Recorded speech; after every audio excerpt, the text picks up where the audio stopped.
Calculating the measure of an angle. So in this lesson, we're going to now find a missing angle. So remember the previous lesson, we learned how to find a missing side. And this is the lesson where we're going to learn how to find a missing angle. So the objectives are to solve a right triangle, meaning using our trig ratios to calculate the measure of angle. We can also find another side if it's missing. So basically we can solve the entire triangle, all the angles, all the sides after this. We're going to take a look at some problem solving also with a setup of finding angles or sides. And we're going to learn about two things. One I already introduced to you guys in class, which was what is called an angle of elevation.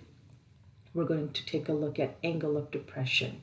So two new terms that are also going to come that will help us with problem solving questions. So we're first going to take a look at this warm-up activity on page 227, where they have given us a triangle. As you can see in here, our angle is not there, so it's missing here. So all we know is that's 8 degrees. But remember, they have to give you two other pieces of information. So this time we have the two sides. So we're going to start this by doing the same thing that we always do, which is the first thing is to label our sides. So according to this angle, so remember this is my angle, this is the angle that we're using, and we will label our hypotenuse, and the other one that makes is called the adjacent, and that's the opposite. We're only interested in the two sides that we're going to be using or given at this time. So I'm only interested in adjacent and hypotenuse. So when you look at your SOHCAHTOA, you're going to pick a trig ratio that will actually have these two sides in it. Okay, so same steps that we did in class. Number one, we choose our trig ratio. So this time the trig ratio that we're interested in is cos, because we have the adjacent and hypotenuse, and we're looking for our angle. So we will set it up, we'll say, okay, I'm interested in cos of theta is adjacent over hypotenuse. Then we're going to fill in the information that we have. So what I do know, well, I don't know my angle, it's called 8 degrees. So I'm just gonna call it 8 degrees. But I do know my adjacent is 16 and my hypotenuse is 34, okay? You could actually find out what this expression is equal to in decimals if you like. But like I said, I like to keep my answers as exact as I can, because when it comes to decimal, you're going to have to round. So I would say just leave it like this. So for those who have more simpler calculators or don't have the graphing calculator, maybe it would be wise for you to actually find out what the equivalent of this is, but use at least 4 decimal places. The third step is to solve. So this is where the difference comes in. Okay, so the first two steps were exactly the same as we've been doing. So how do you solve for an angle which has a cos next to it?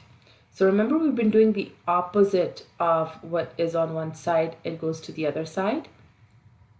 Well, the opposite of cos on this side is going to be the anti-cos on the other side. Okay, so this is the anti-cos, looks like this, cos with a -1. So we say it as anti-cos. So what we're going to do here is we're going to put anti-cos of my fraction. So make sure it's in a bracket, otherwise it will only do the anti-cos of 16. So how do we do that in our calculator? So in your calculator, you will go in, and if you look on the top of cos button, it's anti-cos, so cos with a -1. So because it's on the bottom in yellow, you will press second cos. So notice what it says here. It says anti-cos. You want to make sure that comes up. If you just press cos by accident, it will say cos. You want anti-cos. Bracket, you want to put 16 divided by 34. and then close your bracket and enter. And it gives you your answer, your angle to be 61.9, what was that? 61.927, and so on. And they want our answer. They don't specify to what, to one. So I'm going to say angles are usually always to the closest degree. So I'm going to say my angle is 62 degrees. Okay. So what did we do here?